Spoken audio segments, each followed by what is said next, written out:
boshimizga musibat tushsa, buni ishimizning yurishmaganiga yo'yamiz va ko'nglimizning bir chetiga tugib qo'yamiz.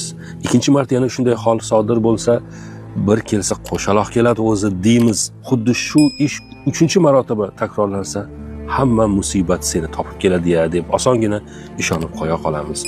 Yana takrorlanadigan bo'lsa, ha, boshiga shuncha ko'rgulik tushayotgan bo'lsa, demak, o'zi shunga loyiq odam deymiz. Garchi u butkul ma'sum holda yashayotgan bo'lsa ham.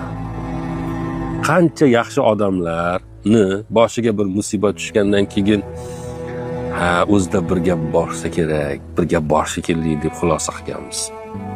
Qancha ular sanog'i bormi? Qancha do'stlarimizni hayotda ekan kafanlaganmiz, ko'mib yuborganmiz. Bekorga emasdir. Odamlar o'zidan o'zi shunaqa demagandir deb Shermin Yashar xuddi ichimizdan turib gapirayotgandek.